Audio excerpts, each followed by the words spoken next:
right, so I'm sure other people will be joining us as well, but we're gonna get started just in the interest of time and to make sure we finish everything on time. So welcome and good afternoon. My name is Haruna Hosokawa. I'm from the BPS Technology Department, and I am here with my colleague Nick, who is joining us today as well. Hi, everybody. Hi, Nick. Hi, Aruna. Hi. It's me again. Welcome back. Thank you. All right, so this webinar is being recorded, and we will be sending you the recording probably either later this afternoon or sometime early tomorrow morning. It does take a couple hours for Zoom to process the recording, so after we get the recording back from Zoom, we will be sending it out to you. We are going to be kind of keeping you all muted for the time being. It is a pretty big session. We have 41 people at the moment. And I just want to make sure we finish on time. So if you have any questions, please type it into the chat and Nick will answer them on the chat, or he will stop me if it's something that needs to be addressed. Yes, I will. And I know he has no problem stopping me. None whatsoever. Great. It looks like everybody's name looks good in Zoom, so I'll skip over that. And again, post your questions in the chat as we go. All right. So the questions that we're kind of exploring in this session today is, what are the students experiencing in the Google Classroom? I'm sure you have all experienced cases where your student swears they turned something in and you just don't see it in Google Classroom. So we are going to kind of take a look at Google Classroom from the student side of things and try to understand why that happens, and also kind of talk about different things you could do in your own Google Classroom to make it easier for students to navigate Google Classroom and make it, less likely for them to get lost in it. All right, so that's sort of our objective for today. So I'm going to start with a series of screenshots. As you all know, teacher views and student views in Google Classroom looks quite different. And because I'm in Google Classroom usually as a teacher, sharing my screen live in Google Classroom tends to get more confusing than not. So I grabbed some screen shares ahead of time just so that we don't get those views mixed up. So I'm gonna walk you through some screen shares, screenshots to kind of explain what the student side is, and then we'll actually get into a Google Classroom as a student and try navigating it ourselves. All right. So when you're in Google Classroom as a student, there's a couple of different ways, actually there are more than a couple of ways to get to your assignments. And like all things in Google, there are multiple ways to do things. And so I'm gonna show you two different ways that most likely your students are using one of these ways. First way is to go to the class's front page and then click on the classwork tab, which is, a lot of teachers do that too when you're posting classwork.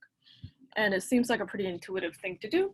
So students may go to their classroom and then click on classwork. When they do, they get to this next page where there is a list of all the different assignments, hopefully broken up by different topics or weeks in this case. And there are individual assignments listed. Now to get into the actual assignment, to look at what the assignment is about, you click on it, right? And that's what you might do in your own classroom as well as a teacher. When you click on it, you get this expanded view. So basically the one that you clicked on expands. And you can see more details like the instructions or any sort of attachments that are in there, you'll see that as well. And from here, you can open this attachment and work on it. And it will look like you're doing the assignment. This is one common place where students do sort of get lost, is here, because it looks like you're seeing everything about the assignment. But this view actually is not the assignment. This is just the expanded view. To actually see the real assignment, you need to click on this view assignment link underneath the assignment. Once you click here, you actually get to the assignment. And this is where you get this magic turn in button that actually completes the assignment for the student.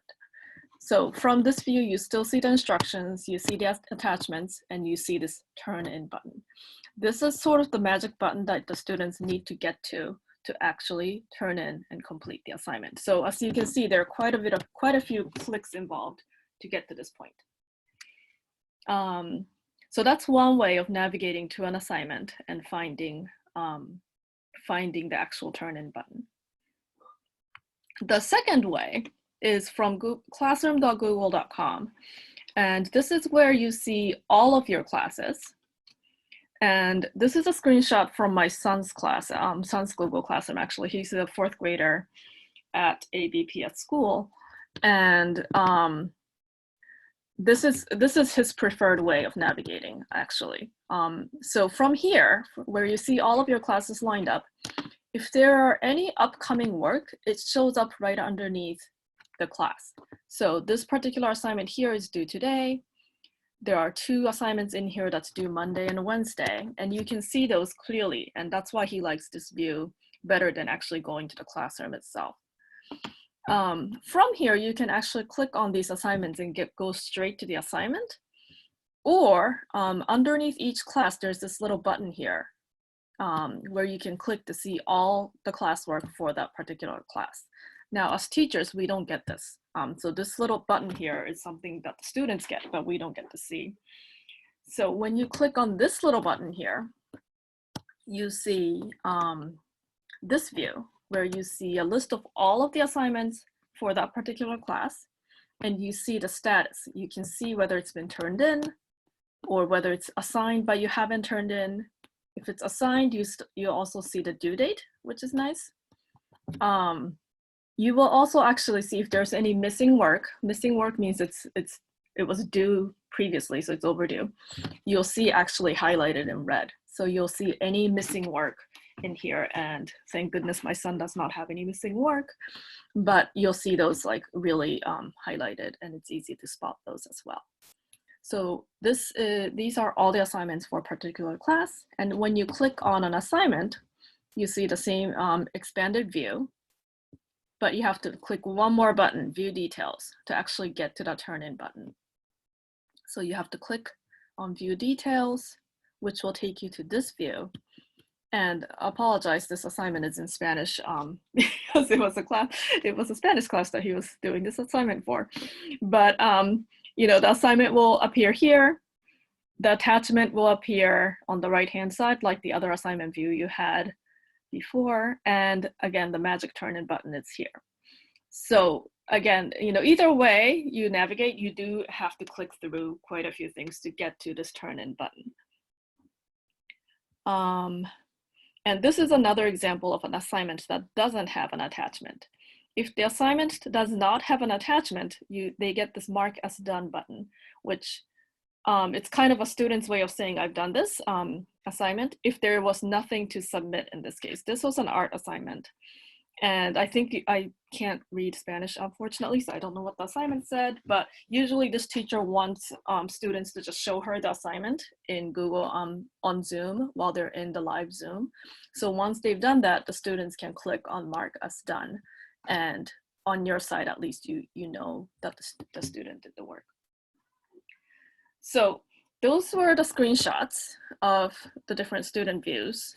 And now we are actually going into a Google Classroom as a student, and we're going to try some of those, like actually going through those clicks and submitting an assignment. All right, and before I do that, are there any questions in the chat? I just saw some stuff move around.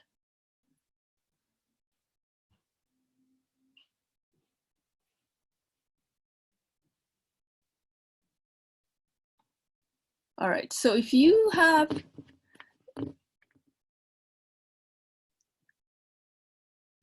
I think Nick just answered that question, so I'm gonna move on. Oh wait, I'm looking at Stephanie's question here. So if you are sharing a Google Classroom, so if you're sharing a Google Classroom and assigning assignments to specific students, then that student will only see their own work. The students will not see work that is not assigned to them.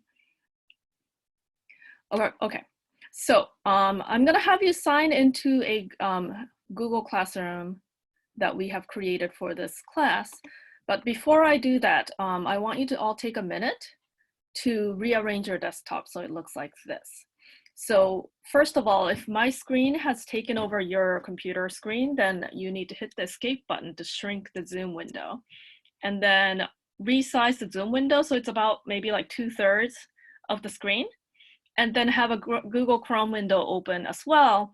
And we're gonna be doing kind of clicking back and forth between the Zoom and the Google Chrome. So I just want you to make sure both windows are easy to get to. So take a minute to do that. I'm gonna leave this up. So make sure your screen kind of looks like this. And if when you are done, just type in okay or done or something into the chat so I can, I'll know when majority of you are done and then we'll move on.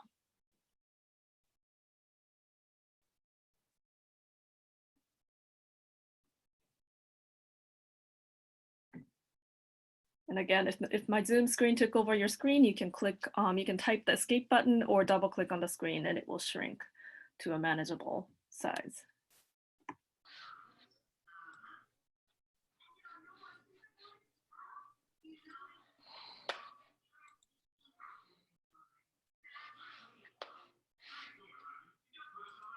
All right, looks like it's getting underway. I'll give you another minute to get that set up.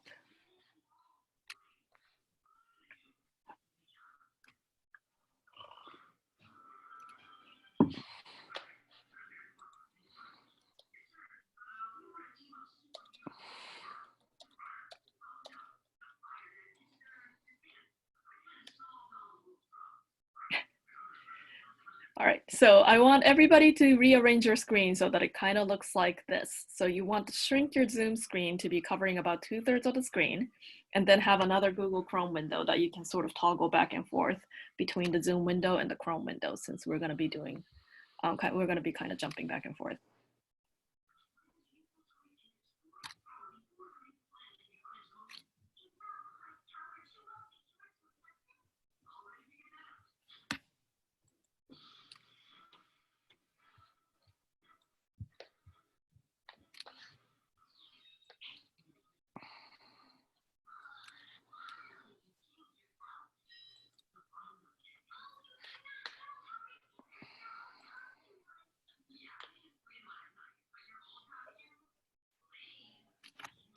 If you don't have a Chrome window, just open up any window that you use to get into your Gmail, your VPS Gmail, and that should be fine.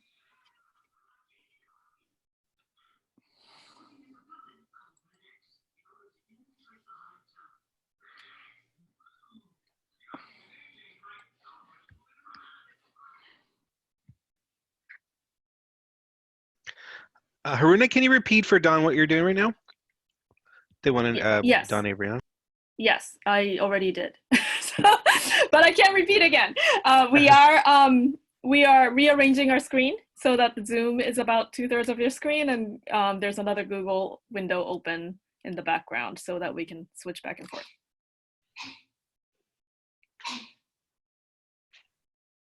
Okay. All right, it looks like maybe half of you are done. I'm gonna give it another minute.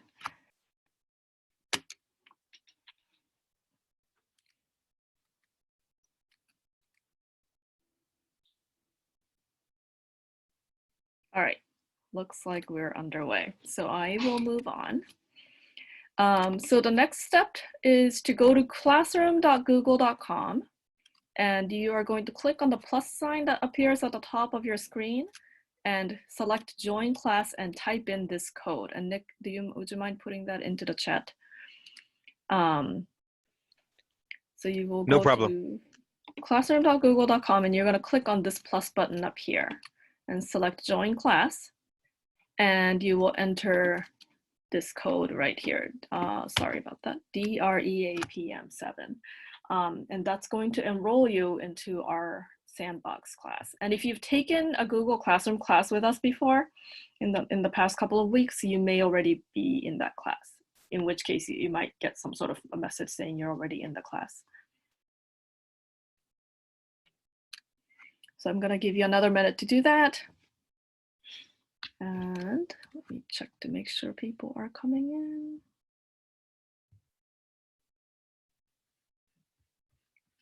Well, there are too many people in here already. I can't tell. All right. So say okay again in the chat as you're coming in. And then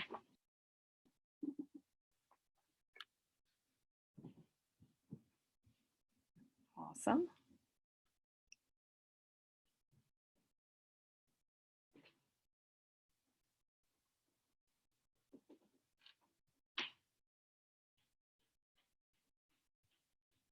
All right, it looks like we are good to go then. I'm gonna move ahead. So I'm gonna jump in here as well.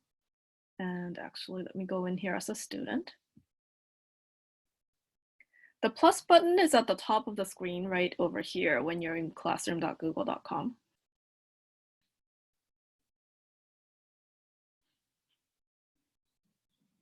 Okay.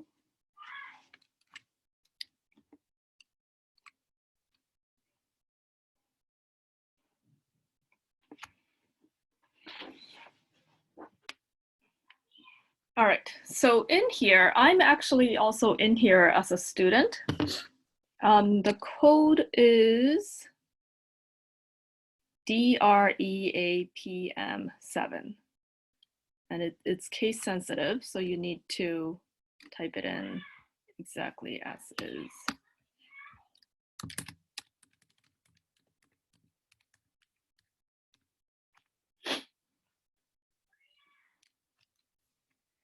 If the code is invalid, you may already be in the class, possibly.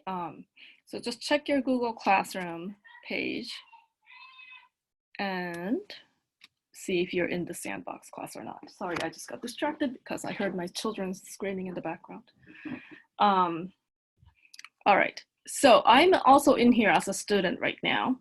And because you're, whoops. Sorry, my earbud just came out. So you're also in here as a student. And what you should see is you should see the classes that you're teaching. And then you should also see this sandbox class. Now, the way you know whether or not you're in here as a student or teacher is the classes that you're teaching will look like that, and you'll have this gradebook icon on the bottom.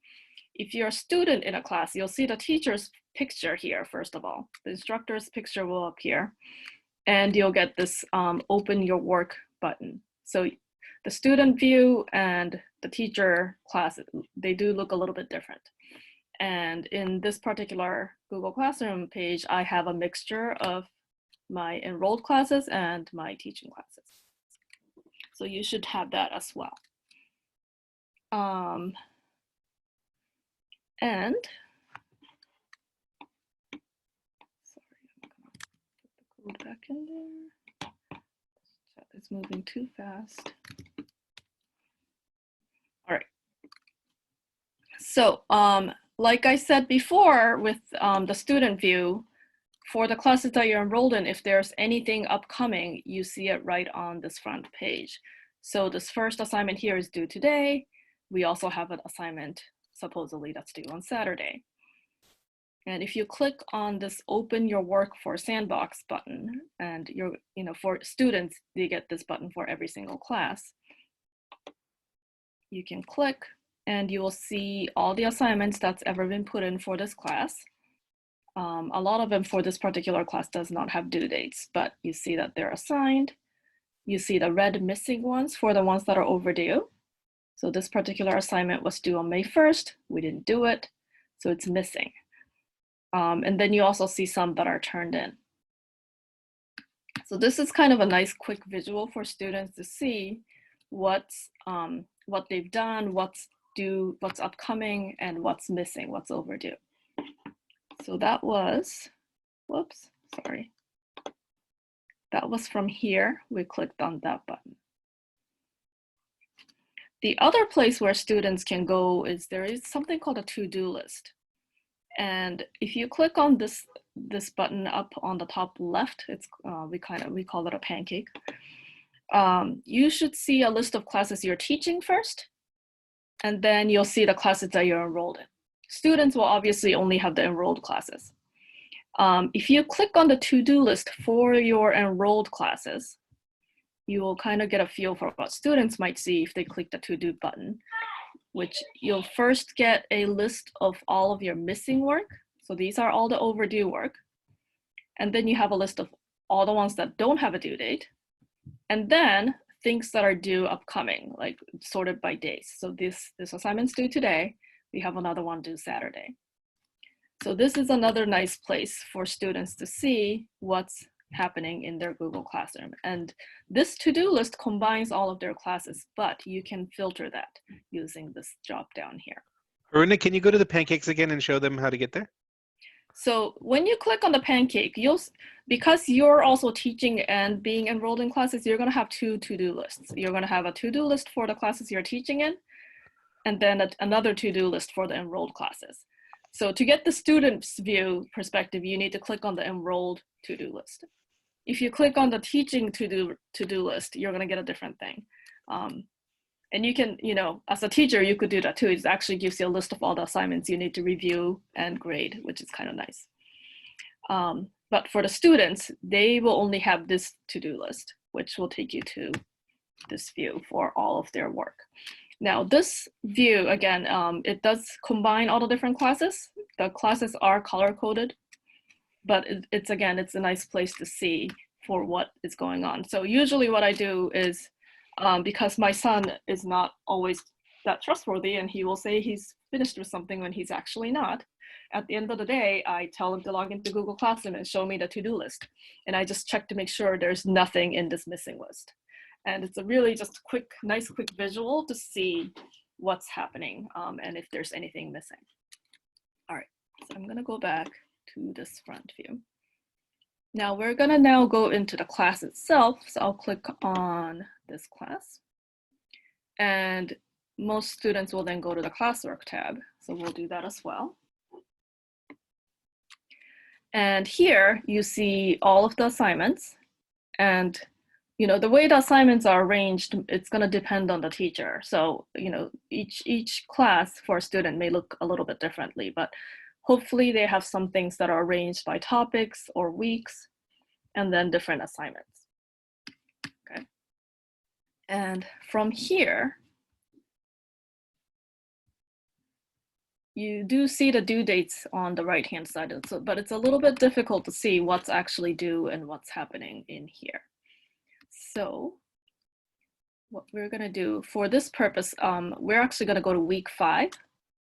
So if you want to click on Classroom and then just scroll all the way down to where it says week 5, we're going to explore some of the assignments that are in there to see what it looks like from the student point of view. And we're going to actually have you submit stuff too.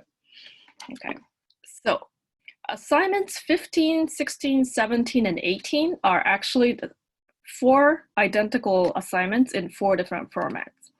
So they're all assignments about the Louisiana Purchase, as you can see. And each one is it involves watching a video and then answering some questions, but it's in 4 different formats. So I'm going to open up the first one first, number 15, and you can also click along as I do this. So in this particular example, again, in this view, we don't get the turn in button. We just see the attachment and we see the instructions. So I'm going to actually go ahead and click on View Assignment to get in here. So this assignment says, please watch this video and answer the following questions. And it has 4 questions on here. And it tells the student to, answer the question in a Google Doc. And it has a video attachment. If I click on this video, it opens up over my assignment. So I can play the video, but now I can't see the questions, obviously. And as I'm watching the video, if I want to see the questions again, I have to go out of the video. So it's a little bit difficult for students to navigate this.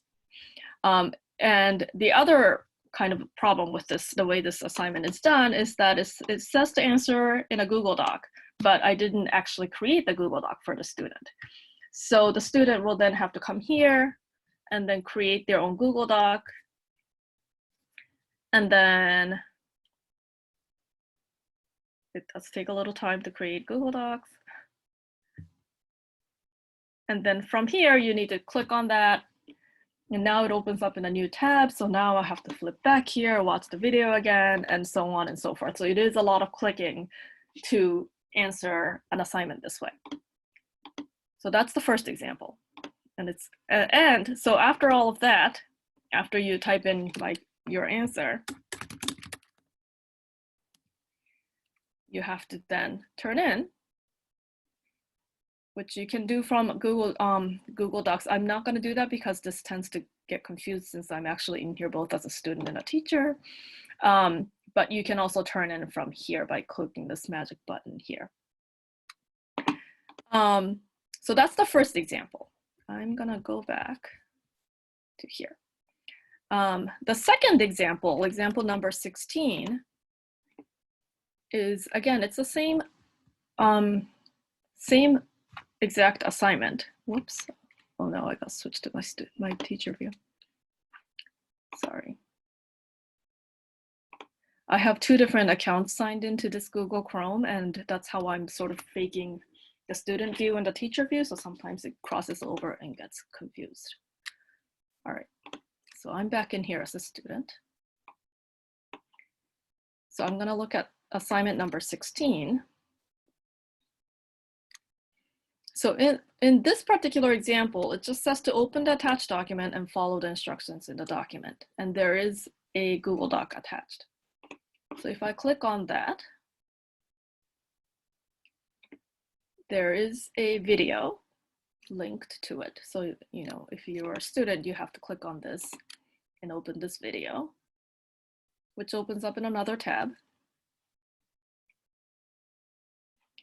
And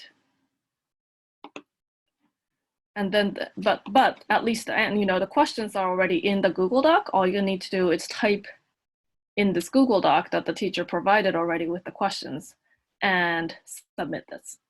So it's a little bit easier to navigate compared to the first example, except, you know, you do have to,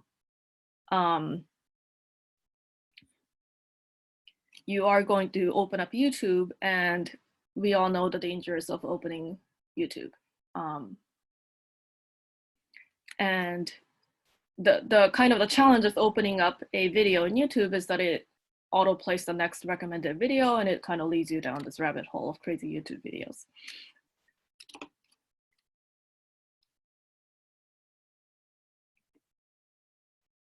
All right, so that's another example.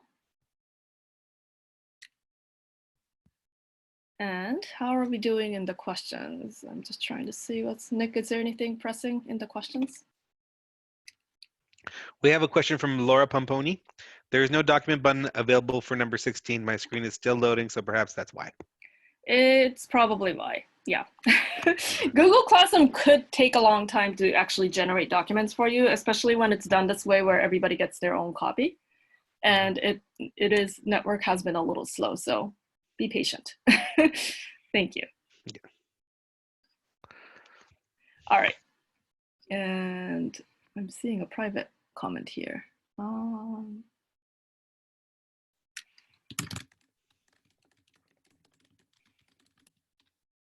right, so that was another example. The third example here is, again, it is the same exact question, same assignment, but I went into the teacher view again. Why does it keep on doing this? All right, let me go back. All right, this is the third example. And this is done in Google Forms. So in Google Forms, you can embed a video in Google Forms, and it will play right within the Google Forms window. And then you can also have questions down below. It could be multiple choice questions. You could also have open-ended, you know, open response type questions. And the nice thing about this is the video plays right in this window. It does not take you to YouTube, and it does not autoplay all the other videos that, you know, come after this. You also have the questions and the video all in one place. So there is no clicking back and forth between different windows. So that's another example. In this case, though, you do have to say mark as done because submitting the form doesn't necessarily complete the assignment. So you have to be careful with that for the students to make sure they click mark as done to actually complete the assignment. And then the final example I have is this one. It's again the same problem, same questions, but in an Edpuzzle format. So Edpuzzle is kind of another app that people can use, and it embeds a video inside something called Edpuzzle. And I'm gonna go ahead and play this. And the nice thing about Edpuzzle is it really takes the video like completely out of YouTube. You can also clip it. You can if there are portions that you know you don't need, you can clip it. And it also embeds questions. So you can have the video pause at certain times and have questions embedded. Yes, you do have to set this up yourself and you have to kind of know what questions to put in and where to put it in, but you can do that. And it does sync with Google Classroom, and Edpuzzles also tracks how long the student spent watching the video. So if the student actually skipped forward and didn't watch the video and guessed on all the answers, you can actually tell if you go into Edpuzzles, which is really interesting. It does pause the video, which my kids actually find it incredibly annoying, so they don't like this format.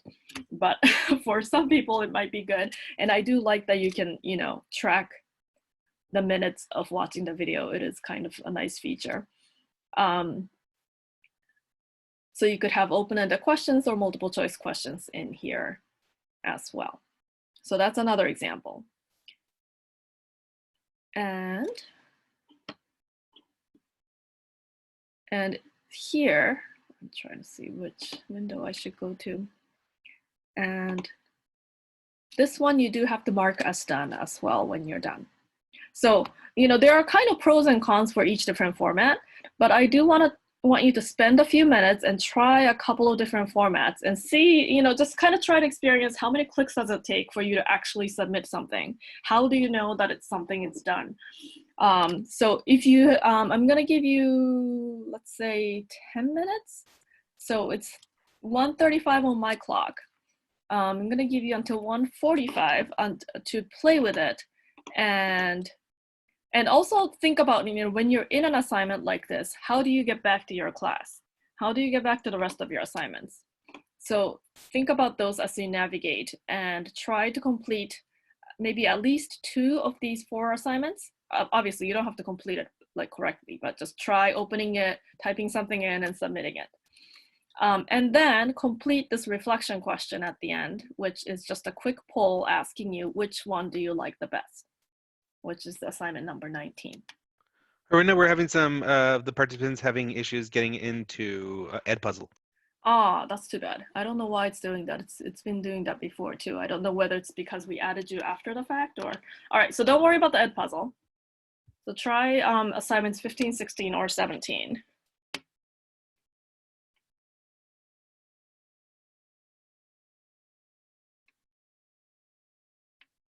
And I'm seeing the question about attaching a Google form as a quiz. Yes, there is. So yes, you can do that too. In this case, I didn't do that because I created a form and then added it later. But yes, you could certainly do that. So Patsy, you have to, in order to see this, you have to be in your classwork section of the Sandbox class.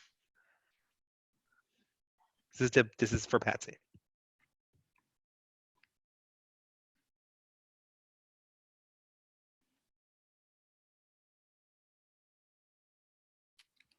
And Patsy, make sure that you're logged into your BPS Gmail account and you're logged out of all your other Gmail accounts, and that you go to your classroom and then you go into Sandbox,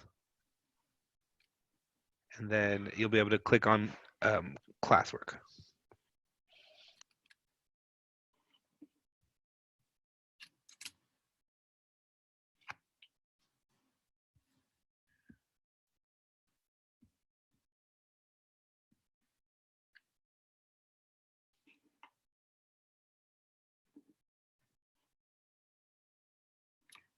So the Edpuzzle, I'm not really sure why it is not assigning it to people. Let's see.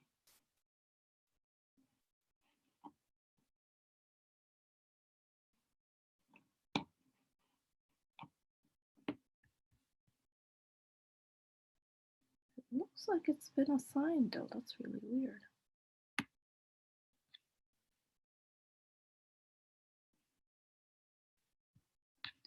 Reassign it.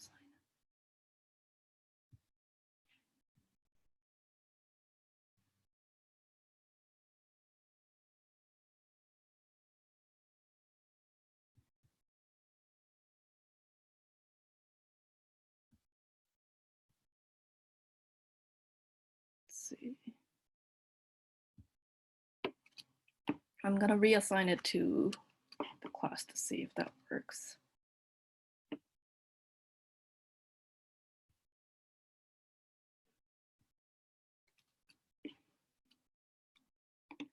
Probably created a new assignment, so let's see if that works.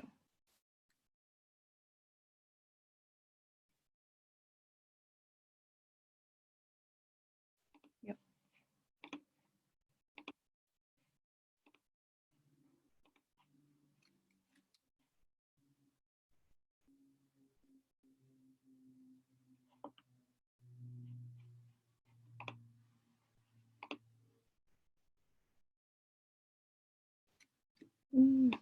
All right, so I did reassign the Edpuzzle. I'm gonna move it down until it's in the right place.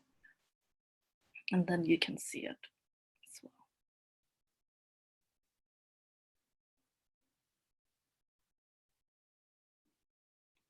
All right, so the Edpuzzle is in there. There is no assignment number, but it's there.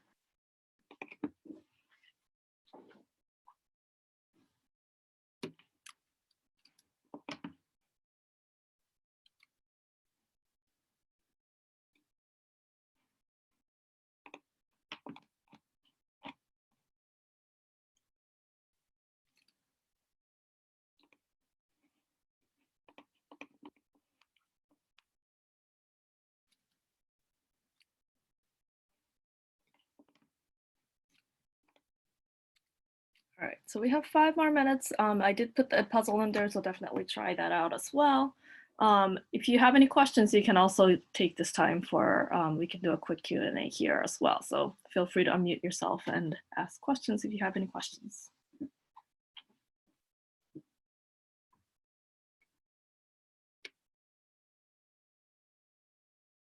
I hope I'm the only one, but I'm not able to get to the screen that you have up. Are you in the Google Classroom?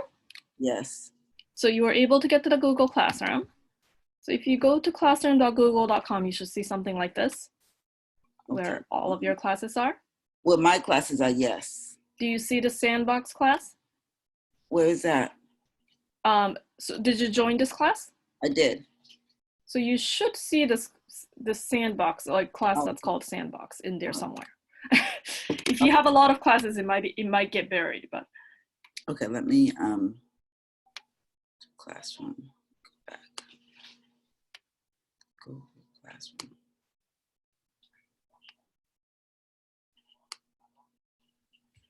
So I'm seeing Django's. No, I don't see Sandbox. So try joining again. Click on the plus button at the top again, and type in the code, which is. I forgot what the code was. So go to where it says join class. Yep, and type in this code DREAPM7. Okay.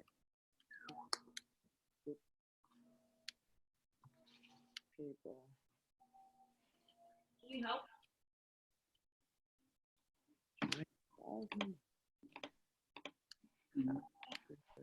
Right here. This is Sandra. Can I ask a question? Yes. Okay, it doesn't pertain to this activity. I'm just curious about something. So I'm one of the itinerants, and I'm wondering, I work with my students through Zoom. So what I do is I set up, a Zoom meeting for them. Mhm. But I think a couple of them might be trying to get in through their Google Classroom. Can you do that? So a lot of teachers will post a Zoom link in the Google Classroom.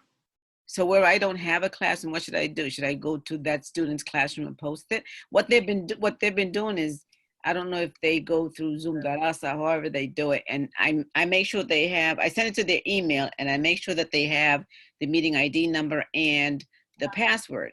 But Mhm. some of them that haven't connected yet, I believe, is trying to do it through the classroom. I didn't know if there was a way to do that. Should I be posting it somewhere else so they can do it easier? So it really depends on your situation and what you've been doing to, so far to communicate with the students. So if the students already have a Google Classroom that they go to, Mm-hmm. then that's definitely a good place to post. So Do you see all of the students in a classroom? no. Or, okay, so if you only see some of them, I mean, you can't post things to just certain students as well. But you'll have to have the teacher add you into that classroom as a co-teacher.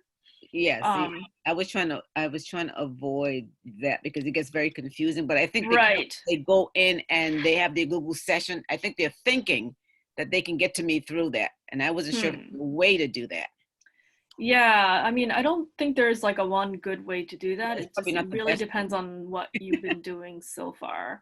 I'm thinking about my kids' teachers, and some of them will, communicate to us through Class Dojo because that's what they've been using at school already, and that way they can at least reach the parents. Right. who You can't can have the then tell session that kids, way, so. right? Can you have the session that way? Because So you'll be posting a link in, and then the students will then go to that link. Okay. So yeah, it's kind of a case-by-case basis for that, Right. because it depends on what the school's already set up as a communication. So if they're used to using Google Classroom, can I put a link in there? You definitely can. The only thing is, if you're not going to see every student, then you don't want to just put a link to all, everybody in the class. You need to select specific students. Okay. So in that way, like, it may not be, I don't know. I honestly don't know what the best way is. Because I have yet to see him, and I think that's what he's doing. Because I think he's trying to get it that way. But I'm gonna have to, because most of them come in and they have no. I guess the parents set them up on Zoom. They have the meeting ID number, they have the password, and then he comes right in. But for this one, I believe that's what he's trying to do. But I'm gonna have to research that more. Yeah, maybe talk to their classroom teacher and then figure out what's going on. All right, thank you. Okay, so I'm kind of going back to Diego's comment up at the top of the chat window now. It's scrolling down quite fast. And when you do turn in the form and you click mark as done, you do get this warning, which is a little bit confusing, but you can still click mark as done. But this is, again, one of those quirky things about Google Classroom that you don't see as a teacher. So I'm glad that you're seeing this now, and now you can tell your students, you will get this warning, but go ahead and mark as done if you've done the work. So it is a little bit confusing that you have to still click that.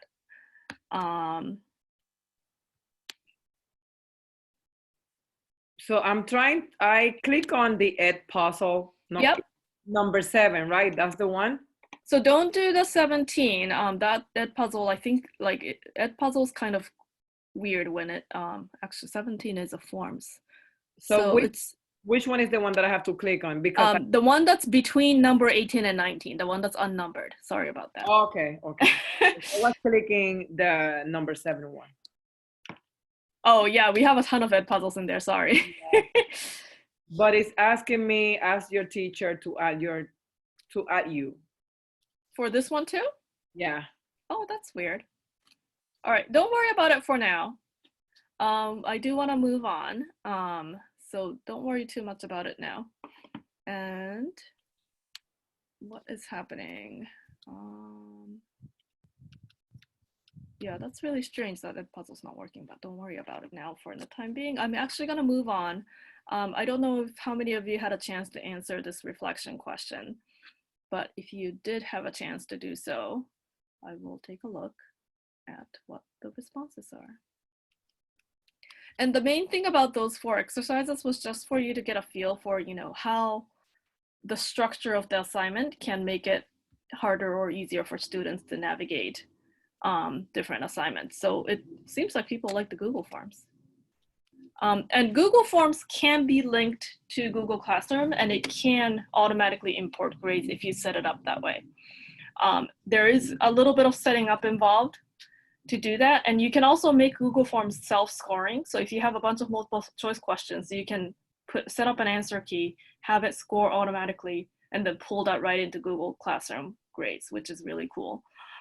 So if you are interested in that, we do have a session for it. I'm trying to see when that is. It is not until next week, but we do have one next week on Monday. So if you are interested in that, take a look at that. We also have the session recorded and up on our website, I believe. All right, so I'm gonna go back to my slide deck for the time being so that we can continue. And so a couple of different tips about Google Classroom. Just now that you've experienced the student side, I just want to give you some tips about making the student side easier for students to navigate. So one of the big things is how you organize your Google Classroom. So in this case, we've had it organized by weeks, which is, it's pretty straightforward. You can say, go to week 5, assignment number 12, or I guess week 4, assignment number 12. So using dates, using numbers is a really nice way to organize your Google Classroom. The other thing is when you post in Google Classroom, new things tend to go, like if you do this and, students need to scroll down a lot to get to where to get to the latest assignment. So you may also want to think about maybe putting the new stuff up top rather than leaving it on the bottom. And you can do that. You can drag entire sections in Google Classroom. So I can take this, drag this whole thing. Sorry, it takes a little bit of time. And drop it here, for example. And I could even, continue that and reverse the whole thing so that the newer weeks end up on top, which might be easier for students to navigate than having to scroll down to the bottom of the classroom every single time.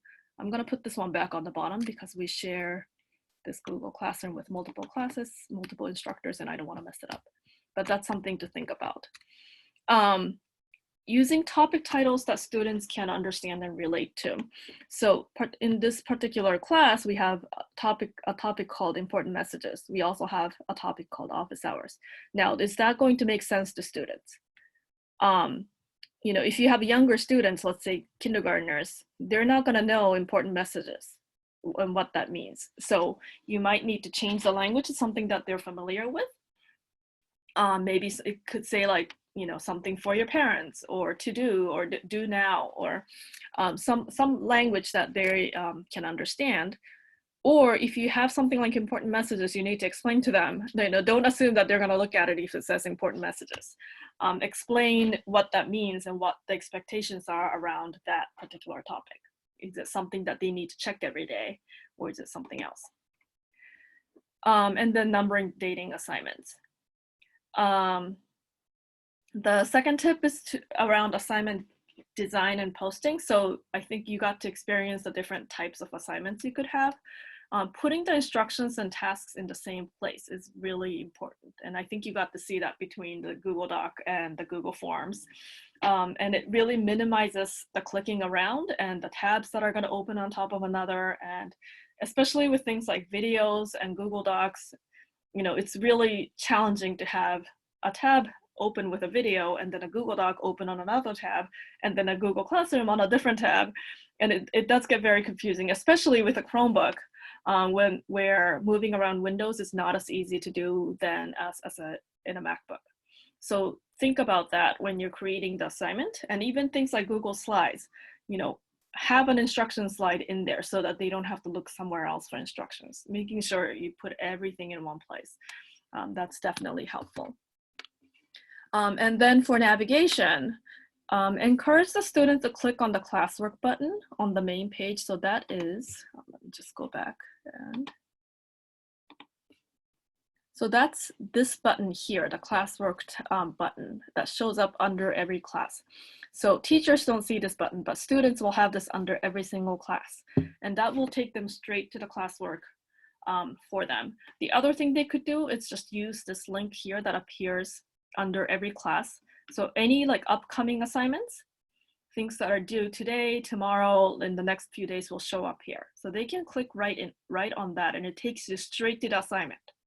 So they don't have to click through all those different view assignments or view details or anything like that. It takes you straight to the page that has the submit button. So that's another place they could go. Sorry, I just lost where I was. So that's just from Google Classroom, going straight to the assignment is another recommendation. Okay, and this final piece here is about guardian emails. So you can invite guardians to get attached to the student. And this is done from the People tab on the teacher side of things. And guardian, when you invite a guardian, you enter their email. Unfortunately, you do have to put them one by one. And then the guardians receive an email invitation saying you've been invited to Google Classroom for your child. And they have to agree to receive a daily or weekly summary email. Now the summary email contains student activity, so any sort of missed assignments or upcoming assignments, any kind of new activity that happens in the classroom, so new assignments that's been posted or new announcements that come up, they get put into an email and sent to the guardian once a day or once a week. Because it's an email, guardians do not need a Gmail account. Any email works. And once a guardian is tied to a student, they receive updates for all of their classes. So I signed on to my son's class through his homeroom teacher's Google Classroom, but I get updates for all of his classes, all in one email, which is really nice. And it's a nice way for parents to know what's going on. The parents cannot actually get into Google Classroom because they can't log in. So you don't have to worry about like parents doing the work for the students or anything like that. They'll just see the updates and they'll just see that the assignments are there. They won't really get to do anything with it. But because a guardian sign up affects like all of the other classes that this student is involved in, you might want to warn the other teachers before you do this, because I don't want other teachers freaking out when they all of a sudden see a guardian's name appear in their Google Classroom. So if you are going to add guardians, you definitely talk to the other teachers that the student has and just explain to them that that's what's happening, because it will start to appear on their other classes as well. All right, so we have 5 minutes left. And so I will leave the rest of the time for Q&A, but I'm gonna put the feedback form link. Nick, do you have that? Sure, yeah. Okay, so Nick will post the feedback link. I will also be emailing that to you later on when I email the video to you. So don't worry too much about that. And then, so once we get the Zoom recording, I will email you the Zoom recording, the slide deck, as well as the feedback form to you in an email. But for the rest of the 4 minutes that we have, feel free to ask any questions.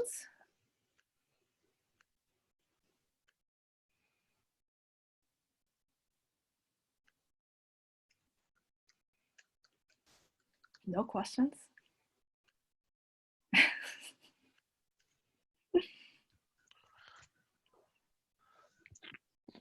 And the feedback form has 4 reflection questions in there. You only have to answer 2 of them. It's going to require something in all of them. So just put NA for the 2 that you're not answering. Can I ask a question? Yes. So my Google Classroom is a little complicated. So I'm a band director and I also have 2 other colleagues who are band directors. So we share the same Google Classroom. Okay. I always make it a point I have 12 students in my percussion class, like about average. So what I like to do is whenever I'm assigning something, I always select, you can choose all students or individual students. Yep. So I always do the individual students. So I have 2 questions about that. Is there an easier way to just kind of like preset and then not have to go down the roster? Unfortunately not. Okay, I figured, but I thought I would ask because maybe Yep. there's some like magical guru way of doing that. So then my second question is, for my students then, if they were to look at the full, like let's say the whole virtual semester and looking at their assignments that are due, my other colleagues, they just always select all students. So they're going to be seeing then, right? Yes. Not only the assignments that I've assigned to them, but everything in that class, correct? Yes. Okay. Yeah. Okay, thank you. I label it percussion for that specific purpose, but I just wanted to double check. Mhm. Yeah. They will see everything that's been assigned. Okay, thank you. I'd love to just piggyback on that. And so I think just typing a similar question. I just want to make sure I understand. So if I have a grade level Google Classroom and we assign the work to all students, but if I only wanted to give feedback to my 20 and each colleague to their own 20, the only way to do that is to kind of, for each assignment, filter through, right? And read our own kids' names. Yes. And assess. Okay. Yes. You can't really group them together in a Google Classroom. That would be a nice function though. Right? Okay. I should Exactly. work on that. All right. Thank you. Yeah. All right. Thank you. All right, so I think we are at the end of the time. Thank you everybody so much for joining us. I hope you got to get a sense of like what students are going through and why Google Classroom loses them so much. And I think I hope that everybody got kind of see the student side of things. So you'll be hearing from me later today or very early tomorrow morning with the email, and make sure you fill out the feedback form to get your credit. Thank you. All right. Thank you so much. Bye. Enjoy the rest of your afternoon. Thank you. Thank you guys. You too. Diango, say hi to Hagar for me.